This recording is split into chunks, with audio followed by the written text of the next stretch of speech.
Hello అండి. ఇవాల్టి రెసిపీలో వచ్చేసి చేపల కూర ఎలా ప్రిపేర్ చేసుకోవాలో చూద్దాం. సింపుల్ ప్రాసెస్‌లో చేపల కూర ఇలా చేసుకొని టేస్టీగా ఉంటుంది. ముందుగా స్టవ్ పై కడాయి పెట్టేసుకొని ఒక 2 టీ స్పూన్స్ వరకు ఆయిల్ వేసుకొని ఉల్లిపాయలను సన్నగా తరుక్కొని దీంట్లోకి యాడ్ చేసుకోవాలి. ఉల్లిపాయలు ఆయిల్‌లో బాగా వేయించేసుకోవాలి.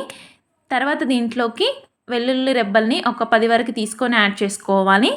వీటిని కూడా ఆయిల్‌లో కలుపుకుంటూ వేయించుకోవాలి. తర్వాత దీంట్లోకి పండు టమాటాని తీసుకొని సన్నగా కట్ చేసుకొని వేసుకొని బాగా మిక్స్ చేసుకుంటూ ఈ విధంగా కలర్ చేంజ్ అయ్యేంత వరకు వేయించుకొని పక్కన పెట్టేసుకోవాలి. తర్వాత ఒక మిక్సీ జార్ తీసుకొని ధనియాలు, చెక్క, లవంగ, సాజీర, యాలకులు, అదేవిధంగా జీలకర్ర, కొన్ని మెంతులు యాడ్ చేసుకొని ఈ విధంగా మెత్తటి పౌడర్ లాగా పట్టుకోవాలి. అప్పటికప్పుడు ఫ్రెష్‌గా ఈ పౌడర్ రెడీ చేసుకుంటే బాగుంటుంది.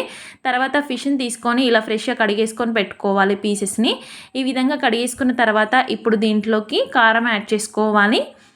ఫిష్ కర్రీలోకి కారం కొంచెం ఎక్కువగా ఉంటేనే బాగుంటుంది స్పైసీగా. ఒక 4 టేబుల్ స్పూన్ వరకు కారం యాడ్ చేసుకొని, ఒక 2 టేబుల్ స్పూన్ వరకు సాల్ట్ యాడ్ చేసుకొని, ఒక 1 టేబుల్ స్పూన్ వరకు ధనియా పౌడర్ యాడ్ చేసుకొని, కొంచెం గరం మసాలా వేసుకొని, మనం రెడీ చేసి పెట్టుకున్న ఆనియన్ మిశ్రమాన్ని మిక్సీ పట్టేసుకొని దీంట్లోకి యాడ్ చేసుకొని పీసెస్‌కి పట్టేలాగా ఈ విధంగా మొత్తం కలిపేసుకొని పక్కన పెట్టేసుకోవాలి ఒక హాఫ్ అన్ అవర్ పాటు. తర్వాత స్టవ్ పై ఇలాంటి వెడల్పి గిన్నె పెట్టేసుకొని దాంట్లోకి ఆయిల్ వేసుకోవాలి.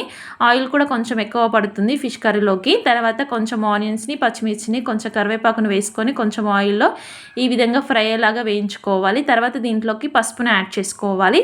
పసుపు కూడా వేగిపోయిన తర్వాత ఒక 1 టీ స్పూన్ వరకు అల్లం వెల్లుల్లి పేస్ట్‌ని వేసుకొని దీన్ని కూడా పచ్చివాసన పోయేంత వరకు బాగా వేయించేసుకోవాలి. ఈ విధంగా మొత్తం వేగిపోయిన తర్వాత ఇప్పుడు దీంట్లోకి ఫిష్ పీసెస్‌ని యాడ్ చేసేసుకోవాలి. మొత్తం ఫిష్ పీసెస్‌ని వేసుకొని దీనిపై మూత పెట్టేసుకొని ఒక 5 నిమిషాల పాటు మగ్గించుకోవాలి. 5 నిమిషాల తర్వాత వన్ సైడ్ ఇది మగ్గిపోతుంది.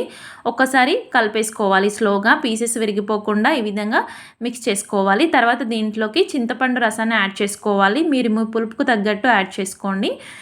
గ్రేవీ చిక్కగా ఉంటే కొంచెం చిక్కగా కలుపుకొని వేసుకోండి. పలుచగా కావాలనుకుంటే కొంచెం వాటర్ వేసుకొని వేసుకుంటే సరిపోతుంది. దీనిపై మూత పెట్టేసుకొని ఒక 5 నిమిషాల పాటు హై ఫ్లేమ్‌లో దీన్ని బాగా మరగనివ్వాలి. 5 నిమిషాల తర్వాత ఈ విధంగా మొత్తం కలిపేసుకొని ఇప్పుడు దీంట్లోకి మనం రెడీ చేసి పెట్టుకున్న మసాలాను యాడ్ చేసుకోవాలి. చాలా బాగుంటుంది ఇలా ఫ్రెష్‌గా మసాలా ప్రిపేర్ చేస్తే. తర్వాత దీంట్లోకి కొంచెం కొత్తిమీరని సన్నగా తరుక్కొని యాడ్ చేసుకొని ఒక 10 నిమిషాల పాటు మీడియం ఫ్లేమ్‌లో పెట్టేసుకొని దీన్ని బాగా మరగనిస్తే సరిపోతుంది. పర్ఫెక్ట్‌గా ఫిష్ కర్రీ అనేది రెడీ అయిపోతుంది. పులుసు వేసిన తర్వాత గరిటె అస్సలు పెట్టకూడదు. ఇలా క్లాత్ తోటి తిప్పుకుంటూ ఉడికించుకోవాలి.